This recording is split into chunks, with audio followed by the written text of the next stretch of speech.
He didn't So- have bubonic plague. Okay. He had a bad cold. You don't know. Okay, so anyways, this is the schedule. So today I want to talk a little bit more about the marketplace, at least philosophies about the marketplace. And then I want to show you a little video about the stock market, how some people are using it to their advantage, maybe illegally. And then Emily and I have talked about next Wednesday and Thursday meeting. And watching the movie The Big Short, but what we'll do is I will give you an introduction to it. And anybody seen the movie before? No. Nope. Okay. Anybody know what it's I was about? gonna say. No. we can watch Okay, it came out last year. It's about the housing crash of 2008. But it is done in a way that is both, it's explaining something that can be kind of boring, but it actually does a really good job. It uses humor, but also kind of alternative ways to explain certain concepts, okay? And my hope is to kind of, that'll tie the class up, is to talk about how finance, if left to its own devices, can be incredibly damaging. So if you think about people who lost their houses in the last few years. Anybody know anybody who couldn't, was underwater on their house? Or, I was in 2008. I ended up selling my house at Okay, that point well, on now a short sale. You're gonna learn next week why that happened. And here's the problem. People like you got victimized because of decisions of other people that you had nothing to do with.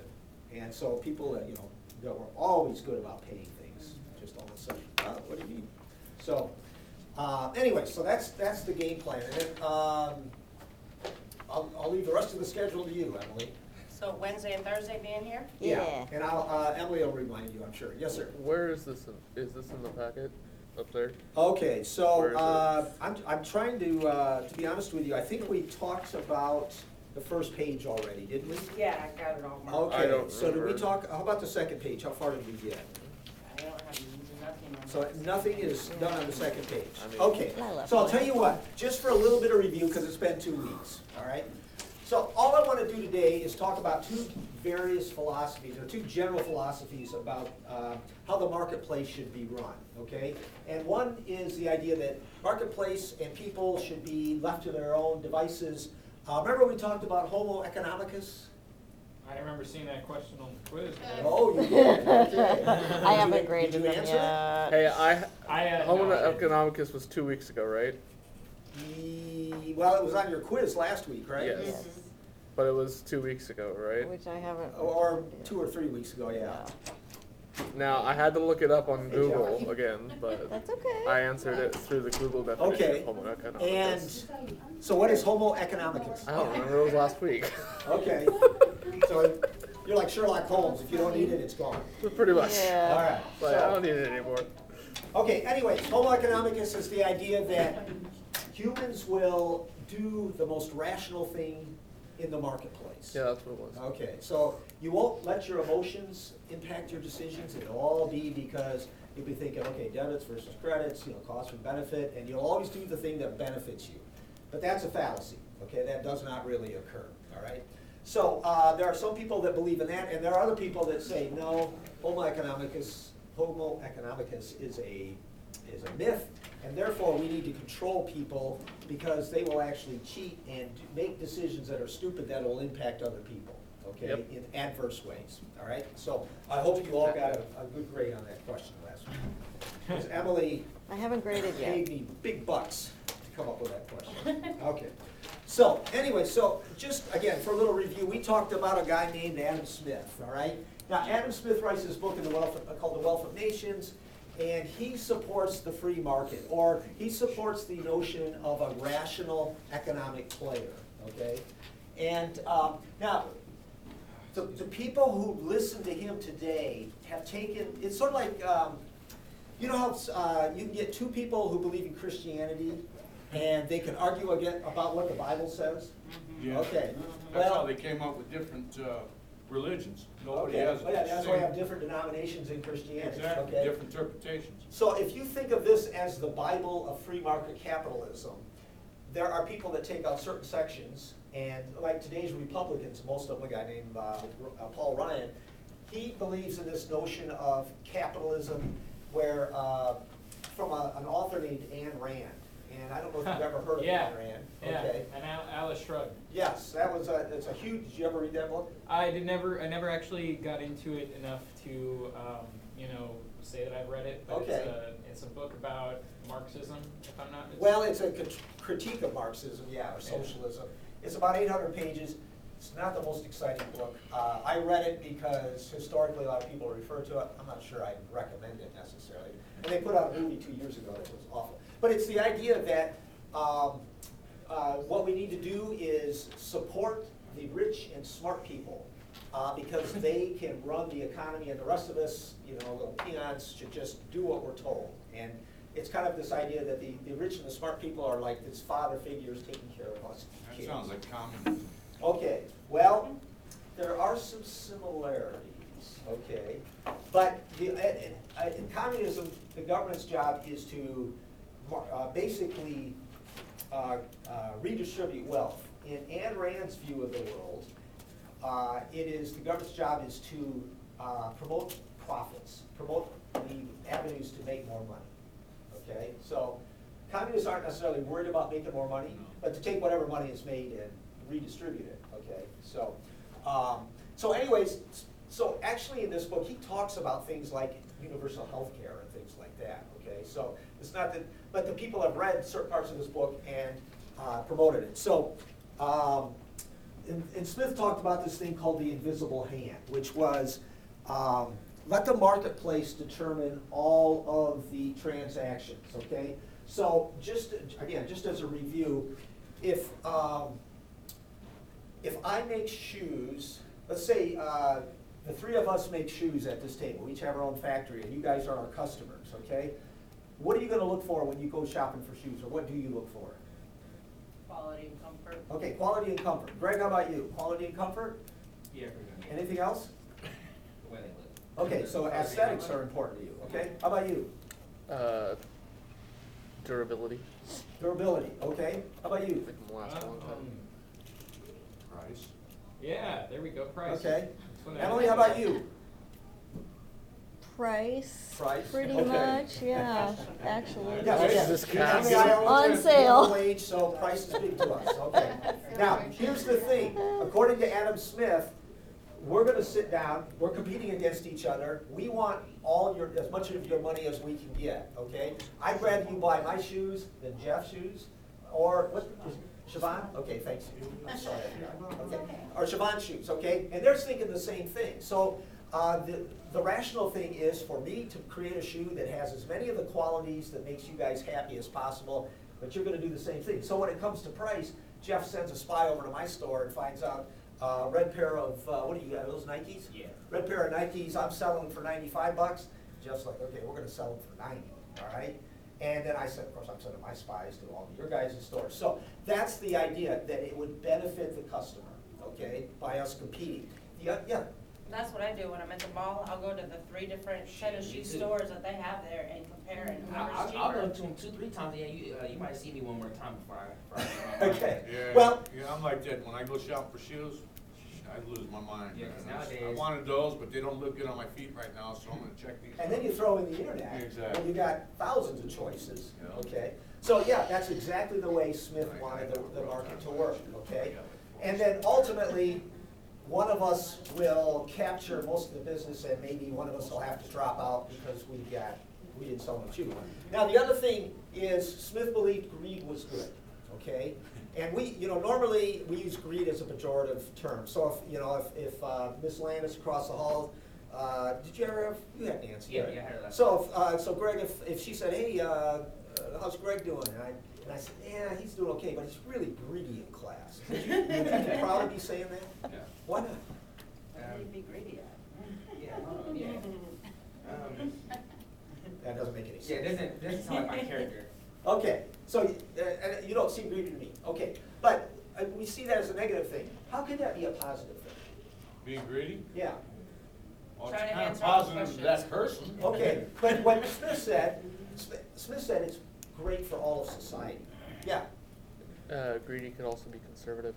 Like you're keeping your wealth and not frittering it away. Okay, so that would fit what Jeff said, is it helps the person to be greedy to keep what they got. So Okay, how yeah, does that that help way. us who don't have that?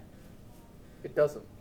Okay, well, Smith says it does. Well, yeah, I Smith can is wrong. understand it his way, because the guy with all the money, he's investing more money.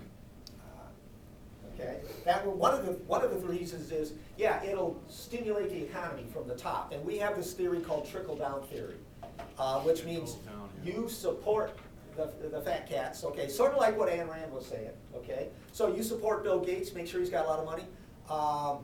He's smart, would you say Bill Gates is greedy, at least at one time? No, A little. no, Yeah, because he he gave was. most of his money away already. But at one time. At one time he was Oh, greedy. yeah, that's true.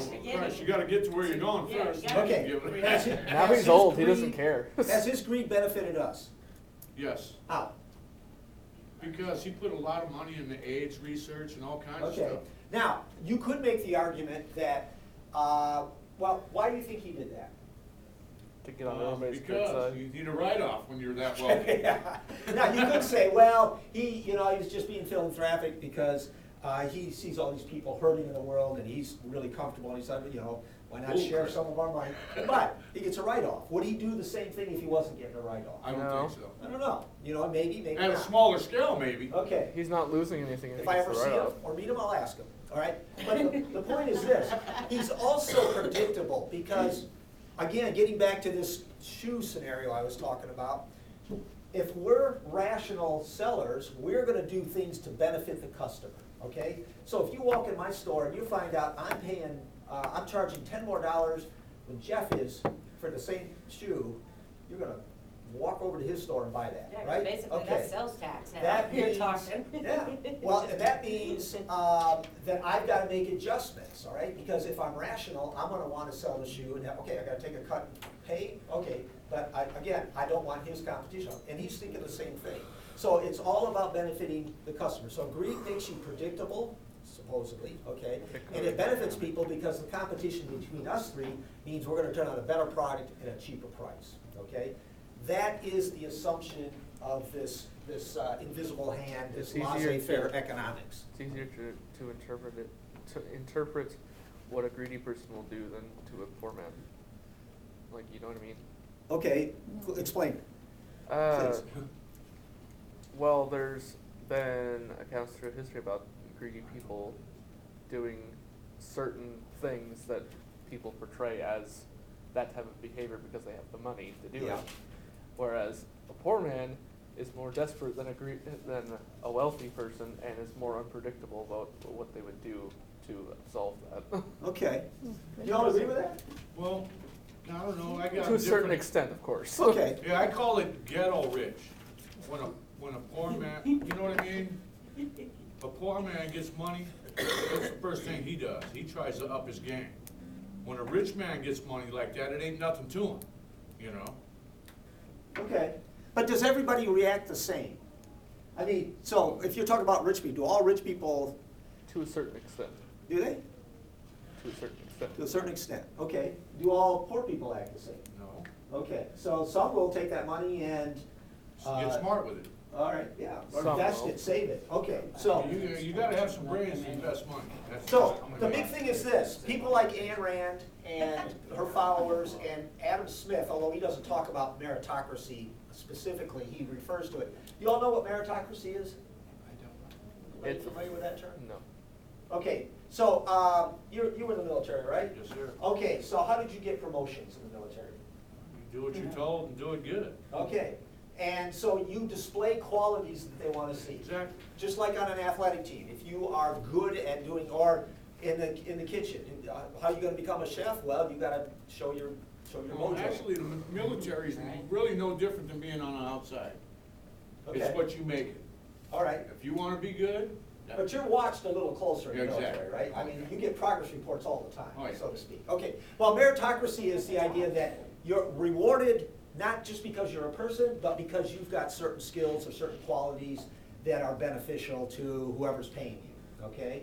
And people in this theory believed that we should only reward the people who've earned that reward, okay? And the people who don't, we shouldn't support them at all, okay? So, one of these guys, But does that is, mean you shouldn't reward someone who's doing well but not as good as the other person?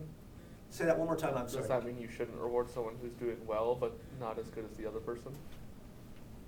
And Give me you an can example, please. Like someone is doing their job, two people are doing their job, one's doing it better than the other one, is it okay to only recognize the better one and not the one In a that's- meritocracy, yes.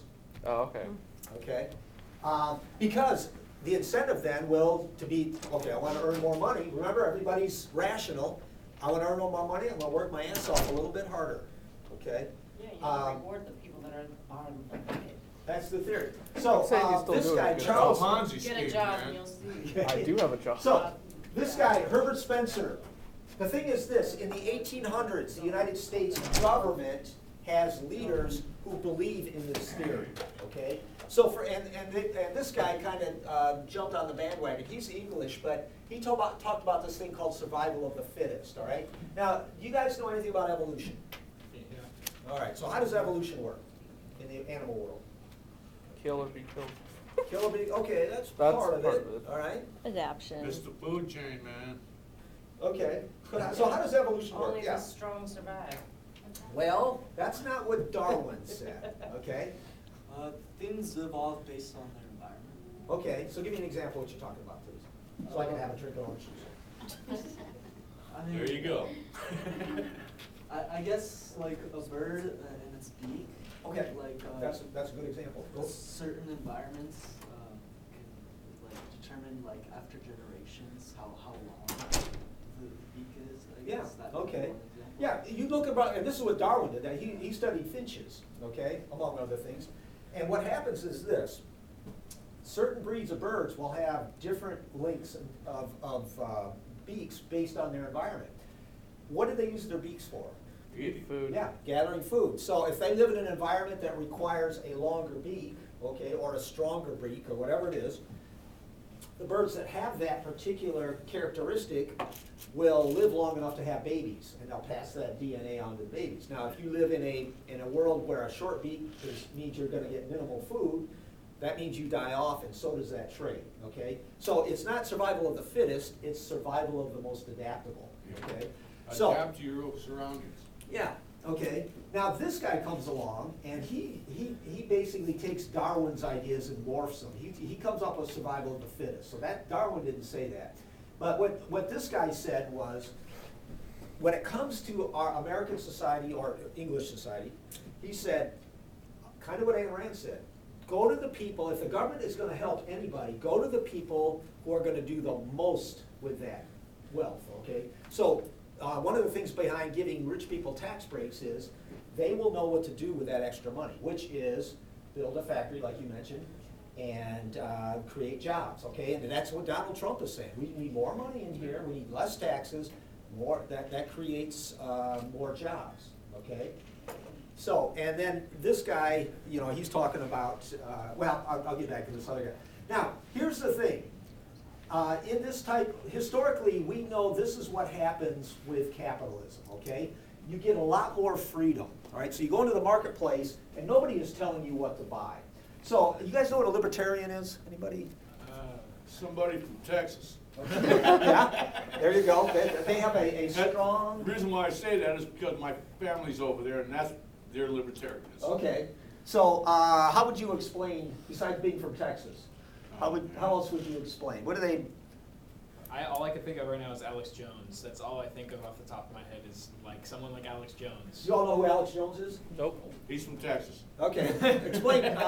Alex Jones is kind of a news, or I don't know what you'd call him, really a news personality to a degree that believes in freedom of the people, freedom to that the people have all the knowledge, that the people get to do what they want. It's just basically all about the people, more so favoring than the government. Yeah, he doesn't want to be told about much at all. Okay. Yeah. So, a true libertarian would say this. Okay, so would you legalize heroin? Yeah. If you were the drug czar, would you legalize heroin? No, If you had because the then power there to. would be less competition. What do you mean by that? No, no. I mean, there'd drugs be more are- competition then. I think there ought to be more competition. I mean, yeah, more competition. Okay, so you would legalize heroin? No, I would. I If like you were the a market drug down. czar, Okay. you wouldn't. Well, here's what a libertarian would Into say. your profits. Legalize it, and it's your decision whether or not to use it, okay? If you make a bad decision, go ahead and enjoy the heroin, all right? But obviously, you're gonna get sick, right? But if you use heroin and you get sick or whatever, you're on your own. The government's not gonna come rescue you. So you have the right to make your decisions, but you have to own up to those decisions, That's okay? what they did with Oxycontin, man. Okay, yeah, for a while. So anyway, so you get the freedom to do what you want in some of those, okay? The other thing is it promotes incentives. So, you know, money, we've been talking about, money's like a drug to us, okay? And so these people feel that should be the incentive. Your quest to get your fix of dollar bills will compel you to work harder, all right? Another thing they believed is the right to make as much money as you want, to be as damn rich as you want to be, okay? And it's nobody's right to take that money away from you. If you want to be philanthropic, like Bill Gates is, great. But if Bill Gates all of a sudden tomorrow says, not going to do that anymore, I'm just going to keep it all. A libertarian would say, or people who believe in this type of theory generally would say, yeah, that sounds good, okay? Now, they do believe that you need a little bit of tax money to pay, be paid out, because we need infrastructure, right? Without roads, you can't have a decent business, all right? So, so it's not like they don't want to help the community out at all. It's just, you should have the right to be as rich as you want, okay? And of course, it kind of not only tolerates greed, but in some cases celebrates it, okay? So we talked about that guy. Now, just for a couple of examples, okay? So in the 1800s in the United States, this is the predominant theme for most of America. The old idea, it's sort of, you get indoctrinated that market capitalism is the way to go, all right? And when schools start up, that's one of the things they start preaching, okay? So we have this thing called the Industrial Revolution. Anybody explain that? What occurs during the Industrial Revolution in America? Jobs, World Wars. Okay, World what Wars type of jobs? I, II. Industrial jobs. Okay, manufacturing or industrial Yeah, jobs, big okay? corporations. What event sparks the Industrial Revolution in the United States? In the United States, Yes. World War One. Well, Right. actually before that. It was a war. Civil War. Civil War, yes. 1861 to 1865. So why do wars play a role in this? Because people need more things during a war. They're using up stuff. They're using up stuff left and right, okay? So for the first three, so War when is the good Civil for a War starts in country. 1861, we've got arms factories in the north and some in the south. But they really start exploding, mostly in the north. Now, most historians will say the reason the north won, in large part, was because we could replace stuff in the north faster than they could in the south. They had to buy stuff from Europe, all right? And they figured they could do that because they'll just trade their cotton for guns, but then we blockaded them. Okay, so the thing is, here's what happens. People start leaving the countryside, rural areas where they were farmers, and they start living in the cities, okay? Because of the jobs, all right? So, you guys know what demographics are? Okay. Yeah. What are demographics? Like, it's like a measurement of a type of. Consensus? Yeah, okay. Okay, yeah, there we go. Yeah, that Yeah, it's works. like a census map or Yeah. something like that. I mean, there's other meanings too. So you can see, this is 1860, just before the Civil War.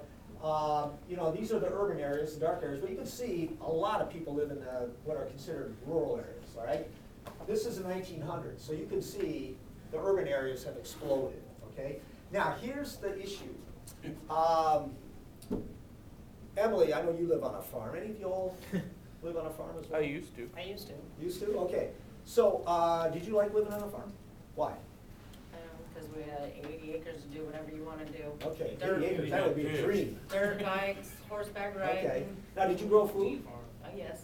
Okay, so what kind of food? Could you guys have been We had a big self-sufficient? garden Could of you be everything. self-sufficient if you wanted to? 80 acres, you could probably We make it. butchered pigs and cows, and we had Okay. meat every day, three So, times a day. Here's the thing.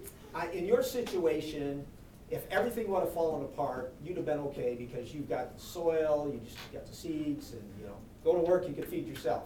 But when people leave the country and go to the city, they become dependent, all right? And, you know, you think about, there's advantages to that. The fact that we can sit in this room and talk about this stuff means we don't have to worry too much about food when we go to the grocery store, all right? But that does also mean that we're dependent on somebody putting whatever they got on a truck or a train and shipping it to Safeway or Fred Meyer and making sure it's on the shelves for us to buy, okay? That means instead of relying on your muscle power to grow plants or raise pigs, you have to rely on the wages you get, okay? Because that's the new currency. It's not food, it's wages, but you can't eat the wages, all right? You gotta trade them for something else. And when people become more dependent, then they become more concerned about how much money they make in this situation, okay? Now, what's going on though is companies are, because the government is more the Adam Smith school, companies are allowed to do what they want, to get as big as they want, to make as much money as they want. So you mentioned corporations start rising up. So one of the biggest is Standard Oil. And what they do is they become a monopoly, all right? Now, what is a monopoly? How would you describe it? Yeah, go ahead, please. Someone who owns the majority of one particular thing. Okay, has they to- control the marketplace. They first. distribute it. Corner of the marketplace. Yes, okay. It's like diamonds. Is that legal today? It's not not really. supposed to be, but Why ain't people it? still do Okay, it. well, I'll tell you why it's not in a minute, all right? A good question.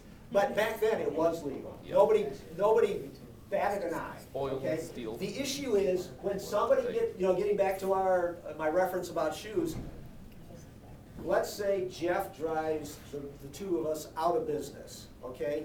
What can he now do with his prices and his Control them. quality? Control them, pick as high as they want. Prices up, roll his quality down. How about wages? Gonna go up or down? Down? Down. Go down, because you're the only people, if you wanna be a cobbler, you gotta do what you're paying. Ain't there a company doing that already though? Well, here's the thing.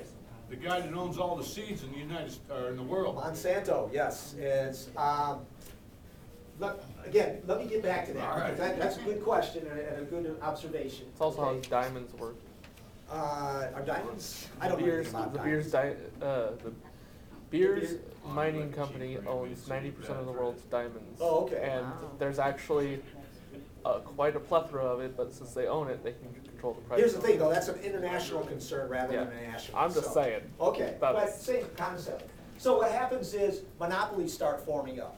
And then what happens is people's wages drop. And of course, now they're dependent. That's not gonna work out too well for them. So you get a lot of poverty that comes out of this situation, okay? That's when they bust out and start joining the unions. Okay, well, Sort of. yeah, stuff like that. Another thing is, there are no rules about who can work where and when. Yeah. And ages are basically wiped off the map, okay? Philippines. Now, how old do you think this guy is right here? He's 10 about to 12. 8. Okay, 12. 8? All right, I'm well, 13. I was gonna say maybe about 13 or 14. I was gonna say 10 But- to 12. Now, you can't do this today, all right? Well, it's done. Yeah. Doesn't Trump have sweatshops?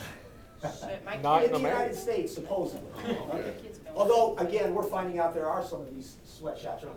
But here's the thing. Why would a company wanna hire kids? Because it's easy, cheap labor. Easy, cheap labor, you can boss it around, get them to do anything. Why would a parent allow their kid to go work? Because So they need the money. more money. Because they need the money, all right? Now, today we assume, if you're this age, this guy may be a freshman in high school, you should be getting your education, right? Back then, that wasn't a concern. That was their all right? education. You can't get your education unless you got enough food on the table, all right? So, did you have a question? Oh, I was gonna say, both my boys at 14 were already working for their grandfather. Okay. in Summer jobs. Okay. At 14. Yeah, but in the school year, we don't let them do that. Right, right. There's, like, you can't be out after 10 at night, But you can only like, work they 20 were hours. working 8-hour jobs. Yeah, well, and that's a You're great out of opportunity. Summer Look at Joe. long, and That's- man, they that's- hated it. Yeah, but that's great But for them. he was like, hey, you wanna go to summer camp, you're gonna work for it. Yeah, You need so, $400, you're gonna work for it. now take a look at this picture. Any of you all know about OSHA? Yes. Yep. No. So, with OSHA, you Nope. think, oh, this is, They're in bare feet, you gotta wear Okay. shoes. They'd shut the whole business down. okay, no protection. But again, there are no regulations for the company. No. And again, regulations, and I mentioned this 2 weeks, regulations slow down the movement of currency, okay? And it's all about creating currency and moving it from one place to the other. So this is all allowed to do, okay? This is a case there was a steel strike. So you mentioned unions start forming.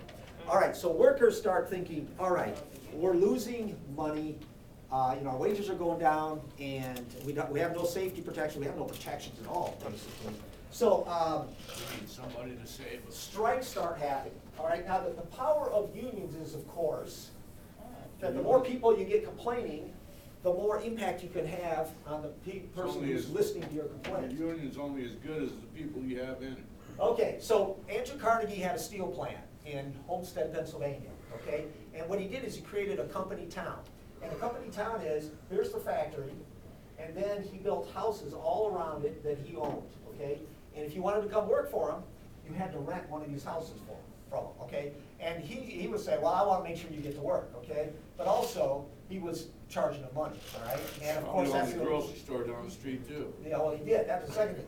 He also owned a store, and he didn't pay you in dollars, he paid you in Carnegie dollars, okay?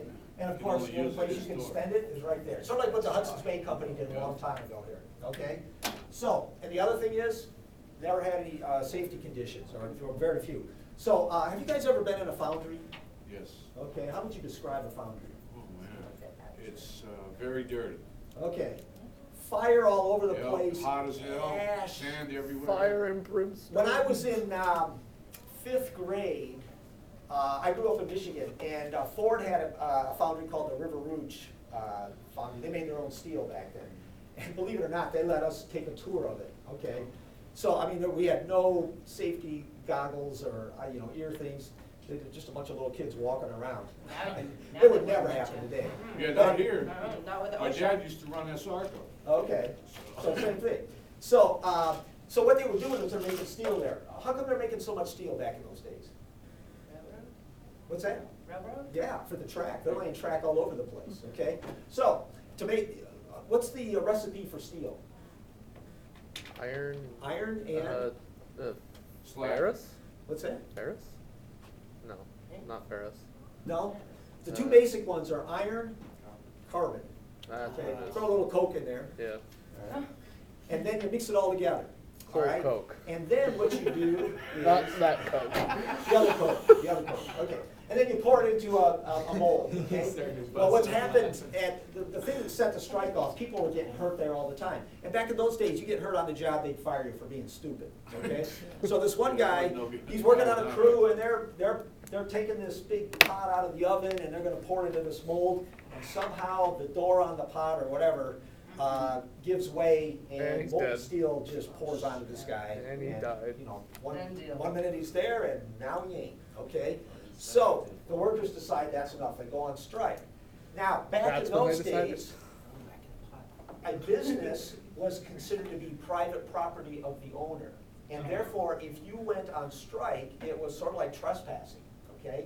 So, the government said the strike was illegal. Now, the government will support strikes today, but that didn't start until the 1930s for the most part, okay? So back in those days, you went on strike at your own peril. And it turns out, Carnegie was able to hire a bunch of thugs to come in, and there was a big shootout, and then the government comes in and arrests mostly the workers for any damages that were done. So, again, if you were poor, you were on your own, okay? And then another tragedy was this Triangle Shirtwaist Company fire. A shirtwaist is just another name for a blouse. And so in the late 1800s, early 1900s, we got all kinds of people coming over from Europe. And what a lot of families would do is they'd send their kids over first, their 17, 18, 19-year-old kids to get a job, save up enough money, and then they'd call for the rest of the people. So these ladies are up in this company sewing things together, and they were taking breaks, and the owner said, they're taking too many breaks. So what he did was he locked all the doors and sealed all the windows, so they couldn't, it'd be easier to keep control of. Well, anyways, there's no sprinkler system in here, there's no fire retardant on the linens that they're using, and a big fire happens, and there's the inside of one of the floors, Where was that at? New York City. Huh. And then It's like the Department of Fire my aunt was in. the newspaper articles, if you read them, talk about how the first responders, the firemen and the police come there, and they just break down and cry because there are dead ladies all over. I think it was 114 that died either in the fire or jumped out. What year was that? 19. 11. Did I write it here? It said 1911. Oh, When? There it is. 1911. No, I said that sounds like the same fire. Yeah, I know it's not, but. Okay. But that's what happened to her. She was in New York City and there was no fire alarms and emergency doors were all locked and they basically all suffocated. And again, the government's idea was, well, what are you worried about? If it looks dangerous, don't take the job. That was like 1969, I think it was in New York because her husband was doing Fiddler on the Roof at the time. Okay. Now, what happens is, after this occurs in New York City, they created local legislation that said, okay, you gotta have some fire escapes and stuff like that. And now we have federal regulations, but back in those days, the feds said, nah, it's not our business, okay? So let the marketplace determine where you work and, you know, what you do. So, and then, we'll talk about this, next week, when we talk about the Big Short. Now, the other theory is socialism, which is promoted by Karl Marx. Okay, so I just skipped over a few things. Yeah, where we at? Okay. I apologize, it's just we're running out of time and Oh, 19? we're on page 5, number 19. Okay, so Karl Marx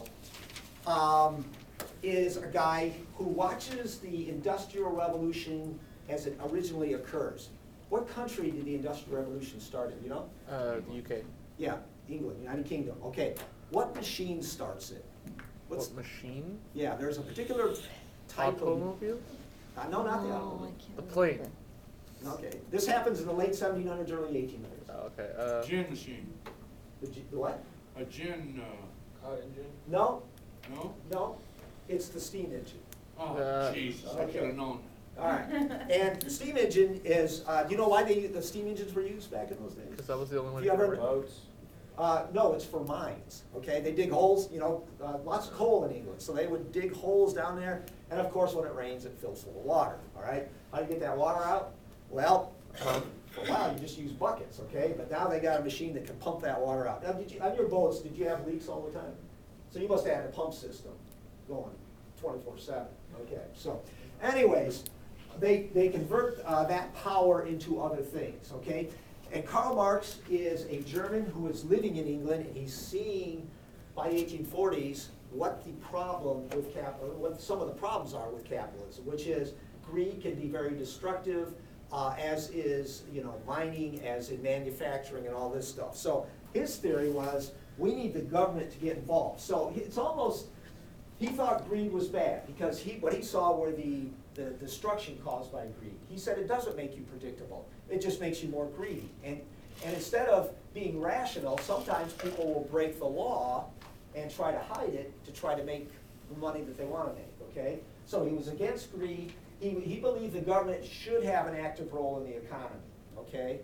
And by that, I mean lots of regulations. So if somebody advertises something that'll do this, it needs to be tested to make sure it does that. Or actually, he didn't really say that, but that's what it gets morphed into, I should say. But he was about, the big thing was redistribution of wealth. Because again, people are becoming dependent because they're not on a farm anymore. How are we gonna feed these people? Well, you gotta pay them enough money. Just have it right there. Okay, thanks. So, and socialism is the idea that you take money from the people who have a lot and give some of it to the people who don't have so much. Some right? of it. What's that? Some of it. Some of it. Okay. So, and of course, socialism comes in different aspects. Okay. So the consequences are economic equality. Now, you might say that's a good thing, especially if you're a poor person. Nope. But if you're a doctor, do you want to get paid the same as a teacher? Well, teachers Okay. and doctors should have the same wage. All right, so, that's right, the teachers should get paid more.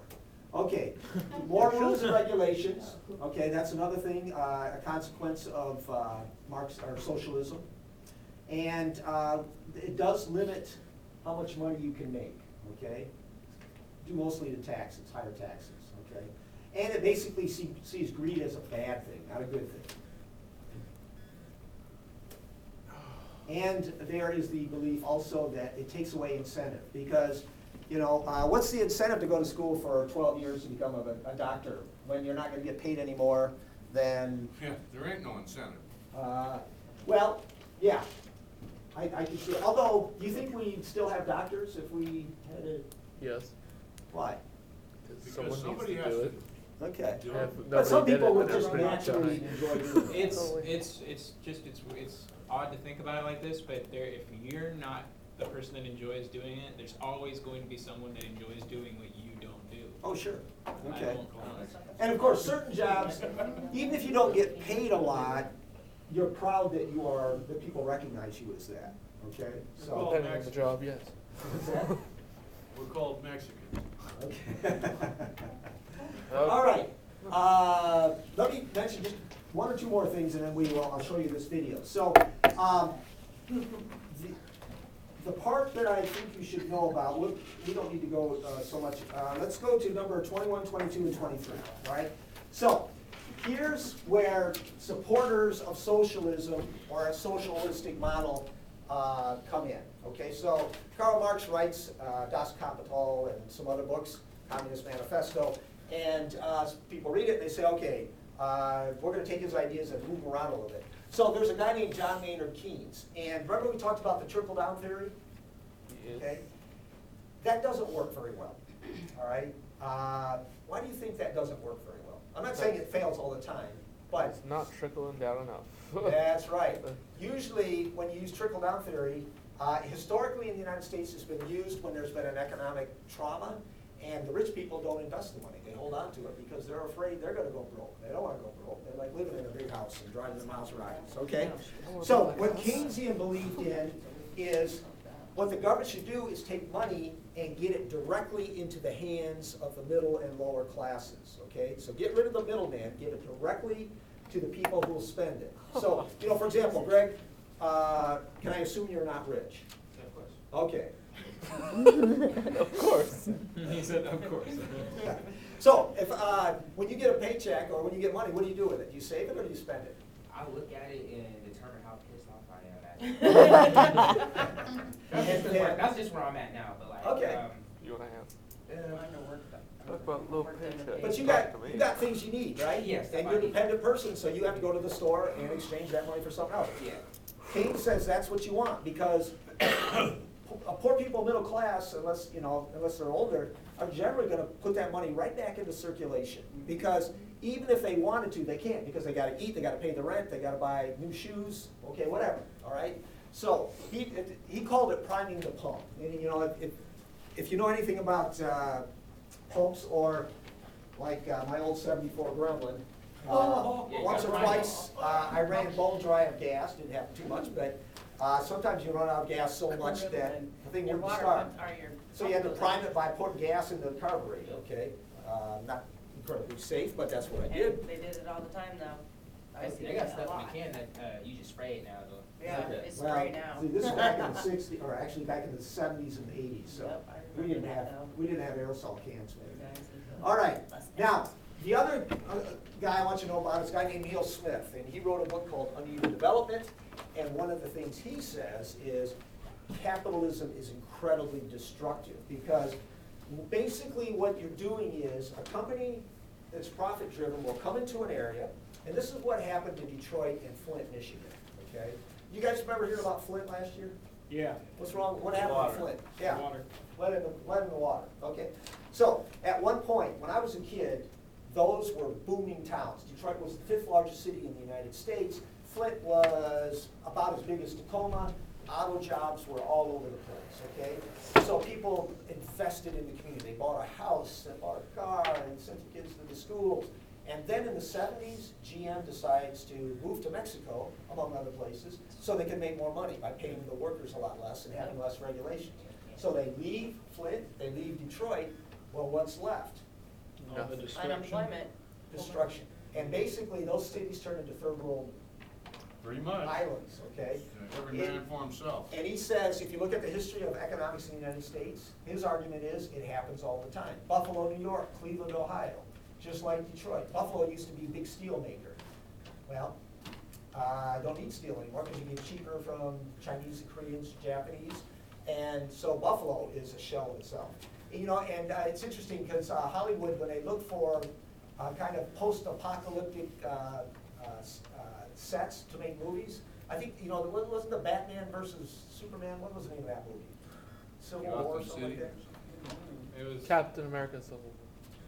Well, whatever. I don't know. They go to these places to make movies now because they got all these buildings that are all bombed, look like they've been bombed out because people have destroyed them and nobody's come in. There's no money to do anything with them, okay? And Detroit now has less than 1 million people living in it. And then the other guy is, I want you to know about, is Michael Moore, all right? He does a lot of film documentaries, but his theory is this. If you have a corporation, remember we talked about the moonshiners versus the Baptists? A couple of weeks ago. I said they had generally two notions about what the purpose of a business was. Okay, the Baptists were the business should be about good for the society. Okay, make money if you want a corporation, fine, but ultimately you need to serve the community. The moonshiners were like, no, the job of business is to make money. All right, the only people you're beholden to are your stockholders. All right, or your investors. He was a Baptist. Okay, in economic thinking. He argues, and he grew up in Flint. He saw basically how it was destroyed. He says, if you start a company, you take on the obligation of being concerned about the benefit of your workers. So you don't cut their wages astronomically, okay? Especially if you don't need to, all right? You don't leave town once you've compelled people to move to an area. Now, do you agree with that? Do you think that should be the job of a corporation? Or not?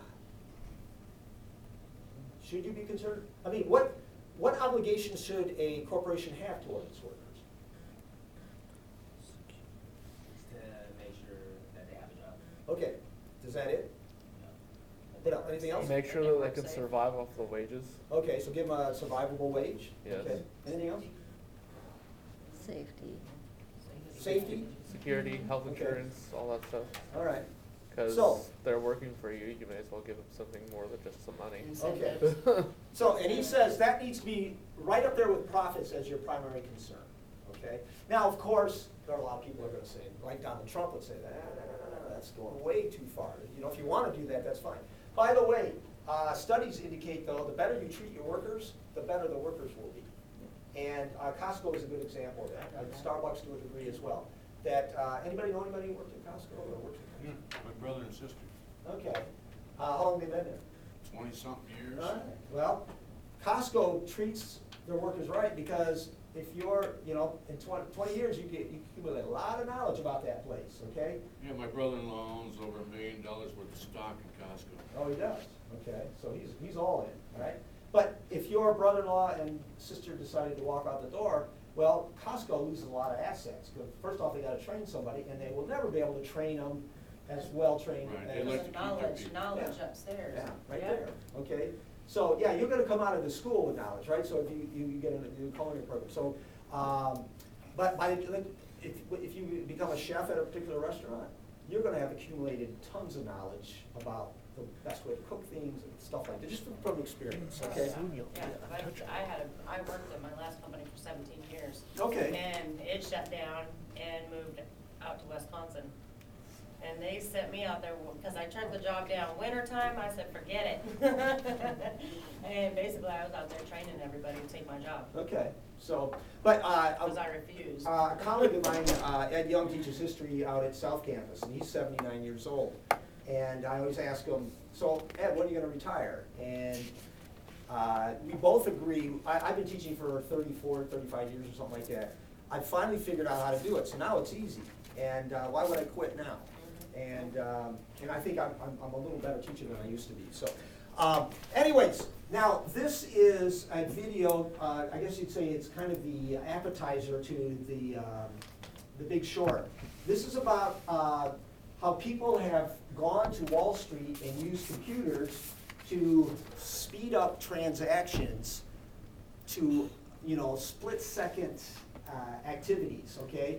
And the upside of that is you got more sales, and more sales means This year marks the 5th anniversary of the current. more sales equals more profits, but they'll also say there's a bad consequence. So take a look at this. Bull market on Wall Street. one of the longest and strongest in history. Y'all know what a bull Yet market U.S. is? stock ownership is at a Prices go record up. low, and less than half of all Americans trust banks and financial services. Some might argue with good reason. In the past few months, state and federal authorities have launched investigations into high-frequency computerized stock trading that now controls more than half the market. As we reported last March, the probes were announced just ahead of a much-anticipated book on the subject by best-selling author Michael Lewis, called Flash Boys. In it, Lewis argues that the stock market is now rigged to benefit a group of insiders that have made tens of billions of dollars exploiting computerized trading. The story is told through an unlikely cast of characters who figured out what was going on and devised a plan to correct it. It's had a huge impact on Wall Street, with the top U.S. stock regulator, the Securities and Exchange Commission, vowing to take action. Michael Lewis broke the story here just before the book came out. The story will continue in a moment.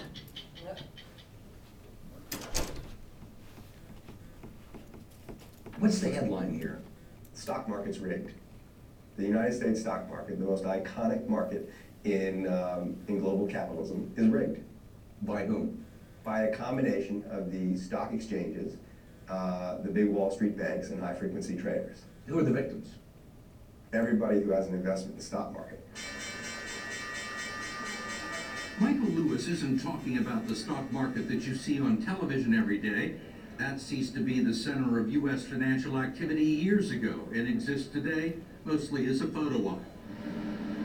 This is the stock market that Lewis is talking about, the one where most of the trades take place now, inside hundreds of thousands of these black boxes located at more than 60 public and private exchanges, where billions of dollars in stock change hands every day with little or no public documentation.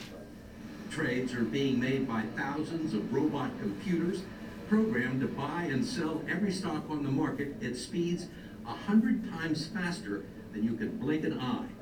A system so complex, it's all but invisible. If it wasn't complicated, it wouldn't be allowed to happen. The complexity disguises what is happening. If it's so complicated you can't understand it, then you can't question it. And this is all being done by computers. All being done by computers. It's too fast to be done by humans. Humans have been completely removed from the marketplace. Fast is the operative word. Machines with secret programs are now trading stocks in tiny fractions of a second, way too fast to be seen or recorded on a stock ticker or computer screen, faster than the market itself. High-frequency traders, big Wall Street firms, and stock exchanges have spent billions to gain an advantage of a millisecond for themselves and their customers, just to get a peek at stock market prices and orders, a flash before everyone else, along with the opportunity to act on it. The insiders are able to move faster than you. They're able to see your order and play it against other orders in ways you don't understand. They're able to front run your order. What do you mean front run? It means they're able to identify your desire to buy shares in Microsoft and buy them in front of you and sell them back to you at a higher price. It all happens in infinitesimally small periods of time. Their speed advantage that the faster traders have is milliseconds, sometimes fractions of milliseconds. But it's enough for them to identify what you're going to do and do it before you do it at your expense. So it drives the price up. So it drives the price up, and in turn you pay a higher price. Michael Lewis is not the first person to allege the stock market is rigged or that high-frequency traders are front-running the market. But he was the first to find Brad Katsuyama, who was the first to figure out how it was being done. A very unlikely character, a trader at the Royal Bank of Canada, a young Canadian man named Brad Katsuyama, realized that the market that he thought he knew had changed. The market seemed to be willing to sell stock. But the minute he went to buy it, someone else bought it. The stock went up. It was as if someone knew what he was doing before he did it. Back in 2008, Katsuyama was 30 years old and running the Royal Bank of Canada's stock desk in New York with 25 traders working for him. Every time one of them tried to buy a large block of stock for a client, their order would only be partially filled and the price of the stock would go up. It kept happening over and over again. The best analogy, I think, is that your family wants to go to a concert. You go on a StubHub, there's 4 tickets all next to each other for $20 each. you put in an order to buy 4 tickets, $20 each. And it says, you bought 2 tickets at $20 each, and you go back and those same 2 seats that are sitting there have now gone up to $25. What did you think the problem was? I had no idea. I couldn't get answers. At first, Katsuyama thought it must be that the technology at RBC was slow, until he went to Stamford, Connecticut and paid a visit to one of the largest hedge funds in the world. The same things that I was experiencing as a trader, one of the most sophisticated hedge funds in the world was also having the same problem. Then the light bulb goes off, you say, holy cow, this is a huge problem. You were determined to get to the bottom of it. Yeah. Why? Because it just didn't feel right. It didn't feel right that people who are investing on behalf of pension funds and retirement funds are getting bait and switched every single day in the market. Katsuyama suspected that the problem had something to do with plumbing, the way the trades were routed through fiber optic cables from his trading desk in Lower Manhattan to the 13 public exchanges in northern New Jersey. But no one would tell him exactly what happened to his orders once he hit the buy or sell button. So he put together a team of technical experts, traders, and most importantly, an Irish telecom guy named Ronan Ryan, who was an expert on high-speed fiber optic networks. I knew nothing about trading until my first day at RBC. When I sat in a 3-hour meeting on algorithms, I called my wife afterwards and I'm like, holy crap, I have no idea what they just said. Ryan had done work for the high-frequency traders. He knew what they were building, and he knew about the colossal amounts of money they were prepared to spend. He told Brad about a company called Spread Networks that had laid a high-speed fiber optic cable from the futures market in Chicago to the exchanges in New Jersey. They spent $300 million just to shave 3 milliseconds off the fastest route, and were leasing access to high-frequency traders at $10 million a pop. From Brad Katsuyama's point of view, when he heard they were willing to spend that kind of money for milliseconds, it told him that the sums involved are vast. That was one of the first questions he had. He said, all right, I'm getting ripped off, everybody's getting ripped off, but what does it add up to? And I think when he heard the story of Spread Networks, he realized this is tens of billions of dollars we're talking about. Ronan Ryan also knew where all the cable was buried and had detailed maps of the fastest routes from the financial district in Lower Manhattan to the various stock exchanges in New Jersey, all calculated down to the millisecond. So I would sit there, roll out maps, and draw this data center as a box and a line going through it. And they had no idea what I was on about. And then I'd be like, hey, are you guys aware of where these data centers are located? Of course you're arriving there at different time intervals. For Brad, the maps turned what had been an abstract idea into something he could actually see.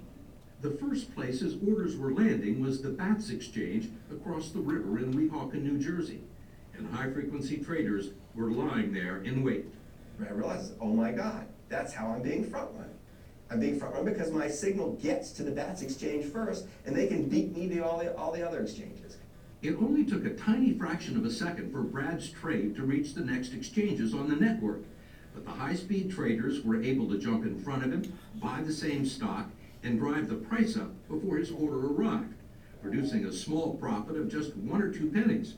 But it was happening to everyone's trades millions of times a day. That adds up. You make it sound like a skim. What else would you call it? One hedge fund manager said I was running a hedge fund that was $9 billion, and that we figured that just our inability to make the trades the market said we should be able to make was costing us $300 million a year. That was $300 million a year in someone else's pocket. Is this illegal? No, that's the thing that's so shocking about all this. Well, you shouldn't use the word front running. Front running is illegal. This form of front running is legal. It's legalized front running. It is crazy that it's legal for some people to get advanced news on prices and of what investors are doing. It's just nuts. Shouldn't happen. Ronan knew the only way to beat the high-frequency traders was to take away their milliseconds advantage that allowed them to sniff out slower trades and beat them to the exchange. He had an idea how to do it. And he said, you're probably better off trying to go slower, which means send the order to the exchange located the farthest away first, and send the order to the one that's located closest to you last. So stagger when you send them out with the goal of arriving at all places as close to the same time as possible. Katsuyama and his team developed software that did just that, allowing the orders of Royal Bank of Canada's customers to reach all of the exchanges at the same time, cutting the high-frequency traders out of the equation. And essentially our fill rates went to 100%. we couldn't believe it when we actually figured it out. So you beat speed by slowing it down. Yeah, as crazy as that sounds. Katsuyama and his team went out and began selling and explaining what they had discovered to the big mutual funds, pension funds, and institutional investors, people who had had suspicions that they were being front-run, but didn't know how. And nobody had really bothered or tried to figure this out until Brad Katsuyama came along. It was in nobody's interest to, correct. I spoke to dozens of investors, big investors, famous investors, who said that when Brad Katsuyama came into my office and laid out to me how the market was rigged, my jaw hit the floor. I mean, I knew something was wrong. I just didn't know what it was, and no one had told us. Part of those meetings led us to believe, holy cow, this is really something, because some of the most sophisticated, largest asset managers in the world, this is the first time they were hearing this story. And some of the most famous names in the American stock market heard the pitch. The Capital Group, T. Rowe Price, Fidelity, Vanguard. I mean, one after another. He was in their offices. They said, this man walked in. Why is he going to know how the stock market operates? And at the end of an hour, they said, oh my God, he understands. Hedge fund titan David Einhorn of Greenlight Capital is one of the believers. Was he able to show you how your orders were being front-run? Oh yeah, they had they got the marker and the whiteboard and started drawing maps and boxes and wires and locations, and yeah, we went through it in some detail. Did you find it interesting? It was. It was. Clients like Einhorn encouraged Brad and his team to do something bigger. That's when Katsuyama, a conformist even by Canadian standards, decided to do something radical. In 2012, he quit his high-paying job as head trader at RBC and went off with some of his team to start their own exchange. You were making good money at Royal Bank of Canada. Right. Yeah. Millions of dollars. Right. I guess everyone knows that now, right? Right, yeah. Why did you want to go off and walk away from that job and start a stock exchange? Yeah, wasn't an easy conversation to have with my wife, that's for sure. It almost felt like a sense of obligation to say, we found a problem, it's affecting millions and millions and millions of people. People are blindly losing money they didn't, they don't even know they're entitled to. It's just, it's a hole in the bottom of the bucket. They set out to build an exchange funded exclusively by large traditional investors. They called it IEX, the Investors Exchange, and quietly launched it in October with the support of some of the biggest players on Wall Street. And it comes with built-in speed bumps to eliminate the advantage of high-speed predators. And the way they did it was they coiled 60 kilometers of fiber optic cable between themselves and the high-frequency traders' computers. So they call it the magic shoebox. It's a box and it looks like it's got a fishing line in it. But essentially, a high-frequency trader, if he tries to react on the IEX exchange, his trade goes woo for 60 kilometers so he's an East Jesus. So it gets there at the same time It gets as there everybody as else. everybody else's. Do you think that they can game you? I think that they'll try to game us. I think the fact, though, that we've gone and met with the majority of the biggest high-frequency firms to explain what the magic shoebox is doing, and that people haven't said, oh, that's rubbish, that won't work. We've had many ask us for a back door, to be honest, so that says something that it'll work. We're up to 38.5 million shares. The exchange is off to a strong start, although it is still very small, with lots of powerful enemies that like the status quo and are trying to starve IEX by discouraging customers from using them. Greenlight Capital's David Einhorn is one of the investors. Do you think IEX will survive? I think it's going to succeed. I think it's going to succeed in a very big way. IEX received a strong endorsement from Goldman Sachs, whose top executives cited it as a model for a more stable and less complicated stock market. We're selling trust. We're selling transparency. And to think that trust is actually a differentiator in a service business is kind of a crazy thought, right? Why is this kid, why is he able to all of a sudden sit at the center of the American stock market? The answer is, when someone walks in the door who is actually trustworthy, he has enormous power. And this is the story of trying to restore trust to the financial markets. Now, Adam Smith would say that this guy who found the problem is indicative of a true capitalist, because he's acting rationally. He wants the customers to come to him because he's offering security and safety and trust, all right? Karl Marx would focus on the guys that are sitting there intercepting the trains and ripping people off. And he'd say, well, yeah, but look at what happens here. So think about, remember that video I showed you about Africa where those guys are using phones to make their business? Okay. And I think Scammers. I hate. But you know, you think about it, technology has been, in many ways, is useful because these people, speed is good for them, okay, and convenience. But it can go the other way, and this is a case of that. So That's happened. I was just telling her about this, you know, like, my when I'm watching football, like the damn Super Bowl? Super Bowl, my brother was getting pictures like seconds before I would. You know, so I wonder what that did for the betting in Las Vegas. well, if somebody can take advantage of it, you can bet somebody's right. Exactly, because he was betting me on the phone. I'll bet money that this guy drops this pass, the next pass. No, he won't. I'll be damned if it didn't happen. You know. So did you have to pay him, or did he admit it to you? No, he said, no, I got a few seconds on you. I said, what are you talking about? He goes, I'm seeing the picture before you are. I didn't believe it. He showed it to me. All right, so I'm I'm on not it. sure what Karl Marx would say about that, but he'd say right wing brother. Yeah, check. Okay, so next Wednesday, first off, thanks for coming in today. I appreciate your comments. Next Wednesday, we will meet and talk about The Big Short and watch it. Wednesday or Thursday?